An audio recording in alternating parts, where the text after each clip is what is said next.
cold, icy morning, Ray came to the roundhouse with news for the engines. "There's an ice warning out," Ray began, "so all of you will have to travel at reduced speed. I'm also assigning 2 engines to every passenger train. Larry, you and Aiden will work together on the morning run to Otisville." "Yes, Ray," replied Larry. He liked working with Aiden. Aiden was a road-switching diesel engine that worked on the railroad. He worked hard, but sometimes his engine didn't always want it to. It spluttered and stuttered, and sometimes, especially in cold weather, didn't want to start at all, which was no exception on this icy morning. "Are you sure you're all right, Aiden?" Larry asked. "I'm fine," said Aiden. "I could try to take the train alone if you're not up to it." "No," said Aiden. "I can do it. Just go on ahead to the station. I'll be along shortly." And Larry did.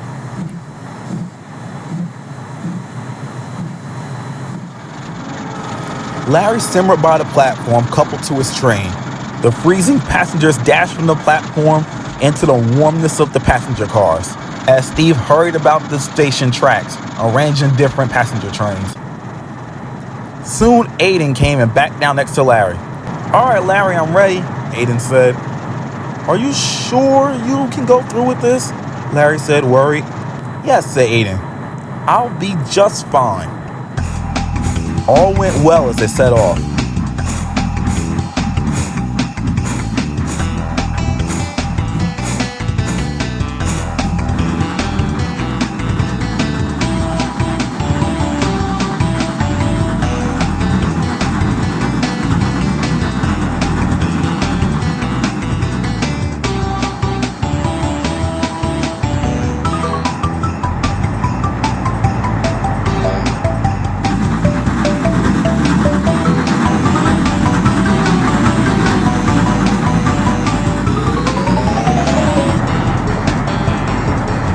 However, problems began to arise when they reached Piscataway Hill.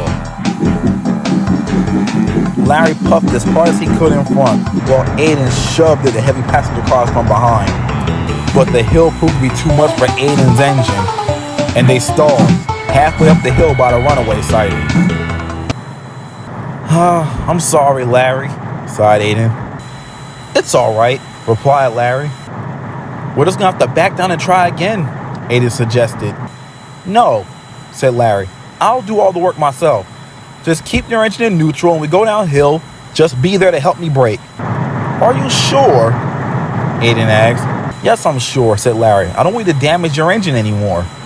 So they reversed the train down the hill. As they did, Larry's fireman laid sand on the track so they could get a good grip.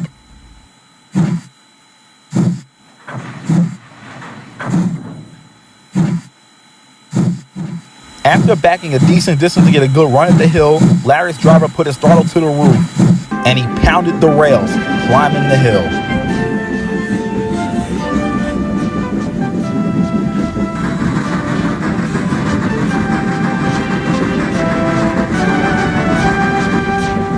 When he reached the top, Larry blew his whistle, and Aiden applied his brakes.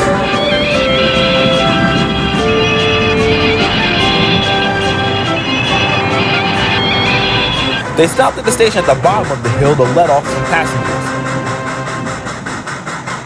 "Larry, are you sure you're all right with this?" Aiden asked again. "Yes, I am," said Aiden. "Just keep your engine in neutral and I'll get the train moving." With the icy rails and heavy train, it was hard for Larry to get the train moving. He struggled down the line. He wanted to go faster, but he knew it would be dangerous in icy conditions.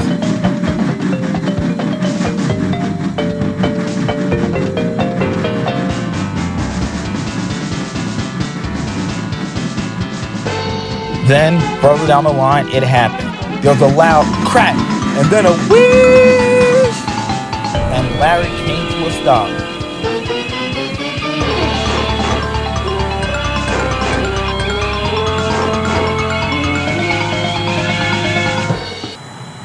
"What happened?" asked Larry. "You burst your safety valve," said his driver. The passengers were furious. "What the hell? I'm late already." "This is some bullshit."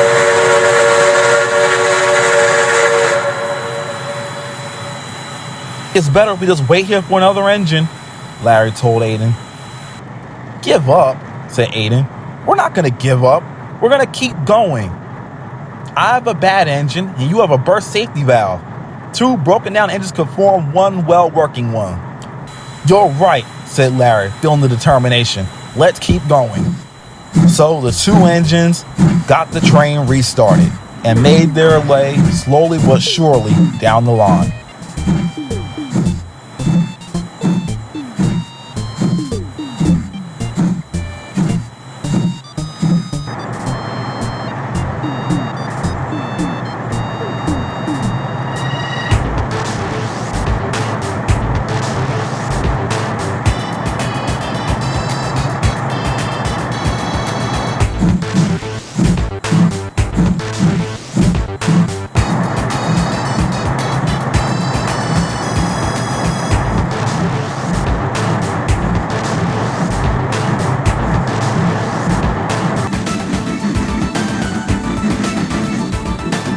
They soon reached Middletown Station. And as they came to a stop, Aiden's engine blew in spectacular fashion.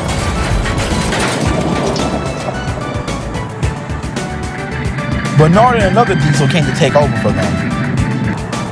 And Jessica came to tow them to the works.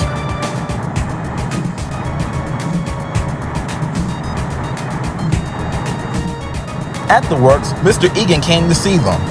Larry, Aiden, you didn't get the train all the way to Otisville, but you got at least halfway while you 2 have broken down. Well done. Thank you, sir, said Larry and Aiden.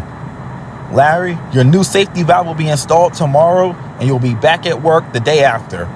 And Aiden, your new engine will be here tomorrow. Aiden was puzzled. He knew a new motor would at least take 2 days to get to the railroad. How'd you manage to get the motor here so fast? Aiden wondered. Well, Aiden, said Mr. Egan at last, you've proved yourself to be a hard worker and very determined. You are also really responsible. That's why I'm assigning you to be the maintenance engine for the Otisville Electric Railroad. And you can't do that job with a bad motor. Aiden was surprised. Do you really mean it, sir? He asked. Yes, I do, smiled Mr. Egan. Congratulations, Aiden, Jessica said. Yes, Aiden, well done, added Larry. Then Larry had a thought. But sir, if Aiden's going to work on the Otisville Electric Railroad, then who's going to take his place on the main line? That's already taken care of, Larry, said Mr. Egan.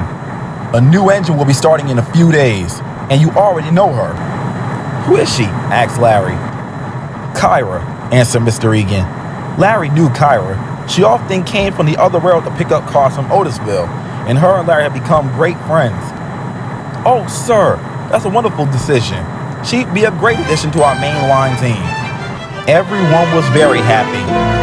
Even though it was an ice-cold day, all the engines had warm feelings inside of them. And I think that's the best part. Don't you agree?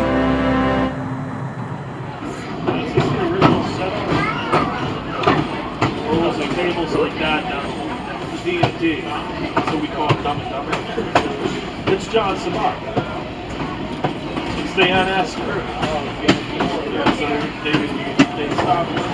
Watco takes care of all Phillips 66's other plants. All of them. And we were the only one that Watco didn't do. And